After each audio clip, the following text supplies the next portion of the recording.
আমরা হজে যেতে পারি নাই। আল্লাহ সুবহানাহু ওয়া তাআলা আমাদের জন্য কিরকম সুবিধা রেখেছেন। জিলহজ মাসের 10 দিনও চলে গেছে।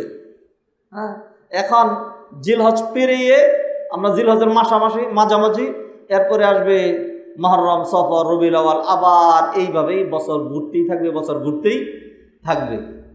আল্লাহ সুবহানাহু ওয়া তাআলা আমাদেরকে কি সুন্দর সুযোগ যে দিয়ে রেখেছেন, যে আপনি 10 লাখ টাকাও লাগবে না, ফ্যামিলি থেকে ডিটাচ হওয়া লাগবে না, ব্যবসা বাণিজ্যের মধ্যে ঘাটতিও হবে না, চাকরি থেকে ছুটি নিতেও ব্যাক পাইতে হবে না, কোনো কিছুই লাগবে না, আলাদা কোনো কষ্টই লাগবে না। ঘরে বসে থাকবেন, নিজের বাড়িতে থাকবেন, এলাকায় থাকবেন, প্রতিদিন অফিস করবেন, প্রতিদিন ব্যবসা করবেন, ফ্যামিলির সাথেই থাকবেন। তারপরে হজে গেলে যে 10 লাখ টাকা খরচ হয়, 10 লাখ টাকা খরচ করা লাগবে না। 40-45 দিন সময় আরেকটা দেশে চলে যেতে হয়, সেটা করা লাগবে না।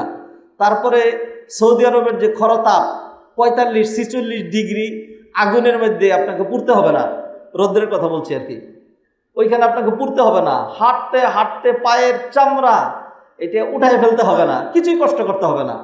আপনি এখানে থেকেও আপনি যে দৈনিক কয়েকটা হজের সব কামাইতে পারেন, অল্প একটু চেষ্টা করলেই।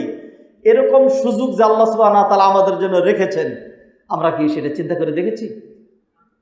আমি আজকে সেই বিষয়টা তুলে ধরবো আপনাদের সাথে। আমালুন তুজারু আলাইহা কাআজরিল হাজ্জি ওয়াল উমরা, এটা হলো বিষয়। এমন কিছু আমল যার মাধ্যমে সহজে হজ উমরার সওয়াব পাওয়া যায়, এমন কিছু আমল যার মাধ্যমে সহজে হজ উমরার সওয়াব পাওয়া যায়। বলুন ও ভাই, ও বোন, এমন কোন মুসলমানটা আছে যার মনে এই কামনা, এই তামান্না, এই বাসনা, এই ইচ্ছা, এই আশা, এই আকাঙ্ক্ষা হয় না যে আরে আমিও যদি হজ করতে পারতাম, আমিও যদি উমরা করতে পারতাম। হজ উমরা মানে কি? হজ উমরা মানে হইলো আপনার জীবনের গুনাহগুলো মাফ হয়ে যাবে। হজ উমরা মানে কি? আপনার জাহান্নাম হারাম হয়ে যাবে। হজ উমরা মানে কি? আপনার জন্য জান্নাত ওয়াজিব হয়ে যাবে। এই তো, হ্যাঁ, আল্লাহ সুবহানাহু ওয়া তাআলা এমন সুন্দর সুযোগ আমাদেরকে দিয়ে রেখেছেন। আমি কিছু নমুনা আপনাদেরকে আগেই দেখাইছি যে আমল বেশি করা লাগে না, যৎসামান্য কিছু করলে অনেক সওয়াব পাওয়া যাচ্ছে। এরকম সুযোগ সুবিধা আল্লাহ সুবহানাহু ওয়া তাআলা আমাদের জন্য রেখেছেন। আজকে আমি এই আলোচনা শুরু করছি, ইনশাআল্লাহ ধীরে ধীরে আপনাদের সামনে অন্তত 10-12টা আমল আপনাদের সামনে তুলে ধরব। এই আমলগুলো যদি আমরা করি তাহলে নিজের গৃহে থেকেই, নিজের দেশে থেকেই, মক্কা মদিনা না গিয়েও, কষ্ট না করেও, 10 লক্ষ টাকা খরচ না করেও আমরা কিন্তু হজ এবং উমরার সওয়াব পেতে পারি। আল্লাহু আকবার। এবং বিষয়গুলো খুব সহজ। আল্লাহ সুবহানাহু ওয়া তাআলা দিতে চান। আল্লাহ সুবহানাহু ওয়া তাআলা আপনি দৈনিক যদি 100 হজের সওয়াব নেন, তাইলে বছরে কয়শো হজের সওয়াব নেবেন? হিসাব করেন, বের করেন, জীবনে কয়শো হজের সওয়াব নেবেন? এই পৃথিবীর 850 কোটি মানুষ যদি দৈনিক এতটা নিতে থাকে আর আল্লাহ এত ফজিলত দিতে থাকেন, বিশ্বাস করেন আল্লাহ সুবহানাহু ওয়া তাআলার যে ভান্ডার, সেই ভান্ডারের মধ্যে একটু ঘাটতি হবে না। আমরা মাঝে মধ্যে ধরেন এই যে কিছু খনিজ সম্পদ আছে, একটা খনি ধরেন, একটা ছোট্ট উদাহরণই ধরি, বাংলাদেশে গিজ করে মানুষ 18 কোটি মানুষ। 18 কোটি মানুষ ধরেই যার যতটুকুন আছে, ধরেন জগ, বালতি, টাঙ্কি ভরে সাগরে গিয়ে যদি সবাই তাদের টাঙ্কি ভরে ভরে যদি পানি নিয়ে এসে পড়ে, তা ইনশাল্লাহ আশা করা যায় সাগর অর্ধেক হয়ে যাবে। তো সবাই বুঝতে পারছেন যে সাগরের কিছুই হবে না। তো সাগর কোথায়? সাগর কি আকাশে না পৃথিবীতেই? সাগর তো আকাশেও না, সাগর পৃথিবীতেই। এই পৃথিবী মানে কি? পৃথিবী মানিটা বুঝেন না, আপনিও বুঝেন না, আমিও বুঝি না, রাগ করেন না। হ্যাঁ, এটাই মাইনা নেন যে আমি বুঝেন না। হ্যাঁ, আসলে আপনিও বুঝেন না, আমিও বুঝি না। পৃথিবী মানিটা হলো আল্লাহর মহাজগতের সামনে এই পৃথিবী থেকে একটা বালুকণা আলাদা করেন, এটা নিয়ে এখান থেকে 300 কিলোমিটার দূরে চলে যান, 500 কিলোমিটার দূরে চলে যান। এইবার ওই বালুকণাটা আর পৃথিবীটাকে তুলনা করেন। এই পৃথিবীর সামনে ওই বালুকণাটা যত ক্ষুদ্র, আল্লাহর মহাজগতের সামনে এই পৃথিবীটা তার চাইতেও লক্ষ লক্ষ কোটি কোটি মিলিয়ন ট্রিলিয়ন গুণ ছোট। আল্লাহর কি পরিমাণ আছে। একটা হাদিসে কুদসিতে আল্লাহ সুবহানাহু ওয়া তাআলা আমাদেরকে ডেকে বলছেন যে, ও মানব সম্প্রদায়, ও মানুষেরা, ও জিনেরা, লাউ আন্না ইনসাকুম ওয়া জিন্নাকুম ওয়া আউওয়ালাকুম ওয়া আখিরাকুম লাউ ইজতামাউ ফি সাঈদিন ওয়াহিদ। যদি পৃথিবীর শুরু থেকে শেষ পর্যন্ত যত মানুষ আসবে, যত জিন জাতিরা আছে, সবাই যদি বিশাল একটা ময়দানে গিয়ে একত্রিত হয়, আর সকাল থেকে বিকেল পর্যন্ত প্রত্যেকেই তার দাবি দাওয়া, তার চাওয়া, তার কামনা, তার বাসনা আল্লাহর কাছে তুলে ধরে, আর বিকেলবেলা আল্লাহ সুবহানাহু ওয়া তাআলা যদি প্রত্যেকের কামনা বাসনা চাহিদা একসাথে পূরণ করে দেন, তাহলে আল্লাহর যেই ভান্ডার আছে সেই ভান্ডার থেকে একটা বালু কণা পরিমাণও কমবে না। এটা হাদিসে কুদসিতে আল্লাহ সুবহানাহু ওয়া তাআলা নিজে বলছেন। অতএব আশ্চর্য হওয়ার কিছুই নেই। আপনি দৈনিক একটা হজ, দৈনিক 3টা হজ, দৈনিক 5টা হজের সব নেবেন, নিলে আপনি ধন্য হবেন, না নিলে আল্লাহ কিচ্ছু আসে যায় না। আর নিলে আল্লাহর ভান্ডারে কোনো রকম কমতি নাই। আল্লাহ সুবহানাহু ওয়া তাআলা এরকম সুন্দর সুযোগ আপনার জন্য রেখেছেন। আসুন, যেই কথাগুলো বলবো ওই যে আমাদের সমাজে যেগুলি প্রচলিত ওইগুলি না। আমরা যেই কথাগুলো বলবো সেই কথাগুলো অবশ্যই কোরআন দিয়ে অথবা হাদিস দ্বারা কি হইতে হবে, সাব্যস্ত হইতে হবে। পীর সাহেব বলে দিছেন, হ্যাঁ, বড় হুজুর মুফতি সাহেব বলছেন, আল্লাহর হস্তে ওই ধারায় আমরা নাই, কিছুই করার নাই।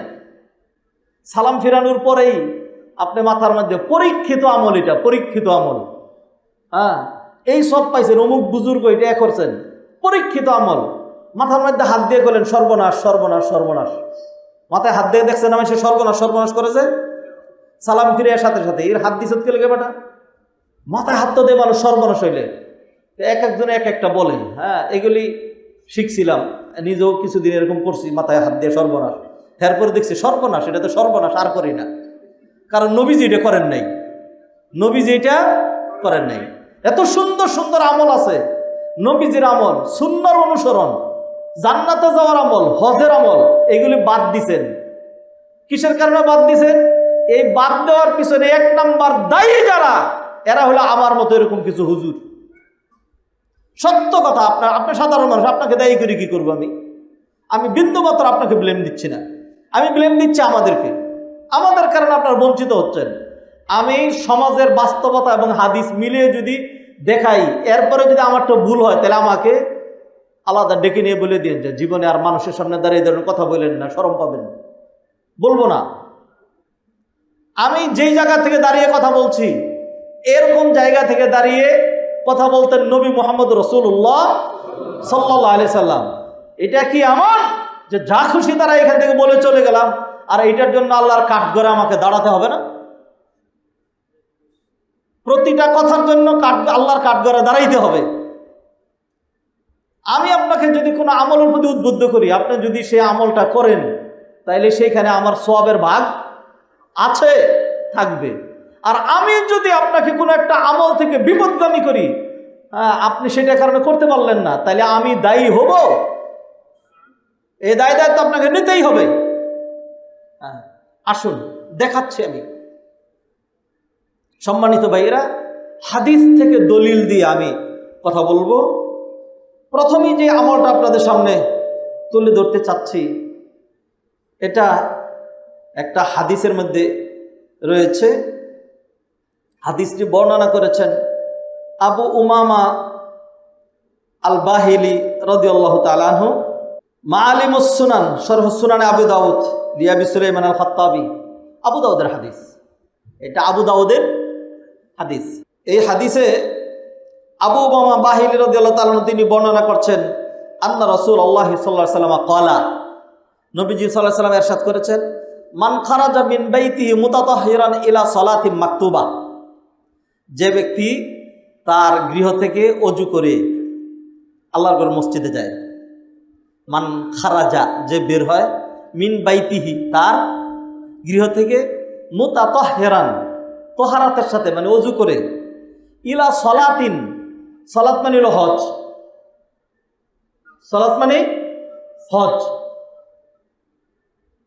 তাহলে তো আমি এটার অনুবাদ ঠিক মতোই করছি। সলাত মানে নামাজ, ইলা সলাতিন মাকতুবা, মাকতুবা মানে ফরজ। কোনো ফরজ নামাজ আদায় করার জন্য, মসজিদে নফল নামাজ পড়ার জন্য আসবে না, মসজিদে ফরজ পড়ার জন্যই আসবে। ইলা সলাতিন মাকতুবা যদি যায়, ফাআজরুহু, তাহলে তার সওয়াব, আজর মানে প্রতিদান, কাআজরিল হাজ্জিল মুহরিম, কাআজরিল হাজ্জিল মুহরিম, হাজ্জি বাংলায় বলে হাজি, বাংলায় কি বলে হাজি, আরবিতে বলে হাজ্জুল, হ্যাঁ হাজ, হাজ বাংলা বলে হাজি। ফাআজরুহু কাআজরিল হাজ্জিল মুহরিম, ইহরাম করে যে হাজি হজ করে, ইহরাম করে যে হাজি হজ করে তার যেরকম সওয়াব, যে ব্যক্তি নিজ গৃহ থেকে অজু করে মসজিদে এসে জামাতের সাথে নামাজ পড়ে যায়, আল্লাহ সুবহানাহু ওয়া তাআলা তাকে অনুরূপ সওয়াব দিয়ে দেন। মানে কি? হজের সওয়াব। কিসের সওয়াব পেলেন? হজের সওয়াব, হজের সওয়াব পেলেন। তাহলে ফরজ সালাত আমাদের পড়ারই কথা, আর ফরজ সালাত পড়লে আমরা জামাতের সাথে পড়লে 27 গুণ সওয়াব, আর ফরজ সালাত না পড়লে আল্লাহর কাঠগড়ায় দাঁড়াইতে হবে, এটা আমাদের উপর ফরজ। ইন্নাস সালাতা কানাত আলাল মুমিনিনা কিতাবাম মাওকুতা। তারপরে হলো দৈনিক 5 ওয়াক্ত সালাত, খামসু সালাওয়াতিন ফি কুল্লি ইয়াউমিন ওয়া লাইলা, প্রতিদিন 5 বার আমাকে আপনাকে সালাত আদায় করাই লাগবে। সেই সালাতটা আপনি একটু কষ্ট করে বাড়ি থেকে ওযু করে মসজিদে আসলেন, মসজিদে আসলেন, অন্যান্য সওয়াব শুনবেন। ওযু করলেন, হাত ধুইছেন না, ওই যে হাত দিয়ে যে স্ক্রল করছিলেন, স্ক্রল মুরব্বীরা বুঝবেন না, বোঝা দরকার নাই, হ্যাঁ এগুলো আপনাদের না, যারা বুঝার তারা বুঝছে। এই যে স্ক্রল করছিলেন এরকম সারাক্ষণ খালি, হ্যাঁ এই যে হাতে গুনাহ হয়েছিল, যে ওযু করলেন, যে ওযু করার কারণে সেগুলি কি হয়ে গেছে? মাফ হয়ে গেছে। আর ওই যে এবার তাকায়াছিলেন, যে তাকায়াছিলেন, যে চেহারা যখন ধুইছেন তখন এগুলি কি হয়ে গেছে? মাফ হয়ে গেছে। কদম দিয়ে মসজিদে আসছেন, যে এক কদমে একটা গুনাহ মাফ হয়েছে, আরেক কদমে একটা মর্যাদা বৃদ্ধি পেয়েছে, আনুষঙ্গিক বহুত সব পেয়েছেন। বৈষয়িক লাভ, এই যে হাত ধুইলেন, বারবার হাত ধুইলেন, এর যে ফায়দা লাভ, এটা করোনাকালীন আমাদেরকে ডাক্তাররা সুন্দর করে শিখেছে। হাত এমনি এমনি ধুইতে হয়, হ্যাঁ খিলাল করে আঙ্গুলের ভিতরে আঙ্গুল ঢুকাইয়া ধুইতে হয়, এইভাবে বারবার হাত ধুইতে হয়, হাত ধুইয়া করতে হয়। তো লাভ তো সেটা আপনারা দেখছেন। এই যে মনে করেন আয়েশা রুকু করলেন, সেজদা করলেন, এটা একজন আরব্য বড় লেখক, তিনি বলছেন লাউলাম তাকুন রাসাল ইবাদাত লাউদ্দাত মিন সালিহিল আদাত। এটা আরবি, এটা কোরআন হাদিস না, এটা হলো একজন সাহিত্যিকের টেক্সট, সাহিত্যিকের টেক্সট, হ্যাঁ নস। সে বলছে সালাত যদি শীর্ষস্থানীয় ইবাদত না হতো, ইবাদত হিসাবে পরিগণিত নাও হতো, তবু সালাতটাকে একটা সর্বোত্তম অভ্যাস হিসাবে গণনা করা হতো। এরপরে তিনি বলছেন যে এই সালাতের জন্য শরীর পাক লাগে, কাপড় পাক লাগে, তারপরে হলো হাত পা ধুইতে হয়, রুকু সেজদা করতে হয়, কত রকম লাভ আছে। এই যে রুকু করলেন, সেজদা করলেন, আমাদের শরীরের মধ্যে যে ব্লাড সার্কুলেশন হয়, এবার সায়েন্স টেকনোলজি বলছি, এ দরকার নাই এগুলোর, তবু একটু বোঝানোর জন্য। ধরেন এই যে দেখবেন অনেক সময় অনেক মানুষ ব্রেন স্ট্রোক করে মারা যায়, আল্লাহ সুবহানাহু ওয়া তাআলা সবাই বিপদ আপদ থেকে হেফাজত করুন, আমিন বলেন। হ্যাঁ তো ব্রেন স্ট্রোক আমার জীবনে যেগুলি দেখেছি, আপনারাও দেখেছেন, ব্রেন স্ট্রোকটা খুব কঠিন হয়, কারণ এই ব্রেনটাই তো মানুষের মেইন, এটা দিয়ে মানুষ চলে। তো ব্রেন স্ট্রোক করলে কত মানুষকে দেখছি এরকম, মানে দেন্দা লেগে থাকে, যে 10 দিন 15 দিন যে কদিন আল্লাহ রাখেন হেরপর আস্তে করে চলে যায়। মোটামুটি বাজার দরের একটা ব্রেন স্ট্রোক হলে তার আর ফেরার কোনো সম্ভাবনা নেই, এটা মোটামুটি নিশ্চিত। বাজার দর একটা কি যদি হয়, বাজার দর বুঝছেন তো, মানে একদম মাইনর না, মাইনরের চেয়ে একটু বেশি ব্রেন স্ট্রোক যদি হয় তাহলে সাংঘাতিক কঠিন জিনিস। যারা নাকি রুকু করে সেজদা করে তাদের যে ব্লাড সার্কুলেশন হয়, এইটার কারণে তাদের ব্লাড চলাচলের যে সিস্টেমটা হয়, এইটার কারণে বিজ্ঞানীরা প্রমাণ করেছেন যে তাদের ব্রেন স্ট্রোকের সম্ভাবনা জিরোতে চলে আসে। তাদের ব্রেন স্ট্রোকের সম্ভাবনা জিরোতে চলে আসে, ব্রেন স্ট্রোক হয় না তাদের। ওই সেজদায় গেছে, ব্লাড তার ওইভাবে সার্কুলেশন হয়েছে, রুকুতে গেছে, বারবার উঠানামা করছে, যে এইগুলি দৈনন্দিন 5 বার, তো তা কতবার আপনি নফলগুলো বাদই দেন, যদি খালি চিন্তা করেন, রাকাত চিন্তা করেন ফরজের, তাইলে 17 রাকাতে 17 ফরজ, দৈনন্দিন 130 ফরজ। শুনছেন না আপনারা? হ্যাঁ, জাহিলিয়াত কত কিছু যে আমাদের সমাজে চালু আছে। 17টা রাকাত, এই 17 রাকাতের মধ্যে 17 বার রুকু করেছেন, 17 দুগুণে 34 বার সেজদা করেছেন। তা সেজদা করে আল্লাহর কাছে গিয়েছেন, যত বেশি দোয়া করবেন তত বেশি কি লাভ। তার মানে সেজদারা যত লিঙ্গার করবেন, যত দীর্ঘ করবেন, আপনার ব্লাড সার্কুলেশন ইজিলি মাথার মধ্যে ওইভাবে হচ্ছে, এতে আপনার ব্রেন স্ট্রোকের আনুষঙ্গিক আরো বহুবিধ ব্যাধি হয়তো বের হবে, যেটা আমরা জানি না, গবেষকরা এখনো সেখানে পৌঁছায় নাই, কিন্তু এরই মধ্যে দিয়ে আমাদের সেই লাভটা কিন্তু হয়ে যাচ্ছে। বাইরে ফিরে আসি, আমি যে আমলটা ধরেছি সেটা হলো, এমন কিছু আমল আপনাদের সামনে উল্লেখ করব যে আমলগুলো দিয়ে আমাদের কি হয়, দৈনন্দিন হজের সওয়াব অর্জন করা যায়। এর মধ্যে একটা আমলের কথা আপনাদেরকে বললাম, যে আবু উমামা বাহিলি তিনি বর্ণনা করেছেন, দৈনিক যদি কেউ কি করে, অজু করে মসজিদে এসে ফরজ সালাত আদায় করে যায়, তাহলে তাকে একজন হাজ্জিল মুহরিম, ইহরাম করে যিনি হজ করেন, সে যেই পরিমাণ সওয়াব পায়, আল্লাহ সুবহানাহু ওয়া তাআলা তাকে অনুরূপ সওয়াব দিয়ে দেন।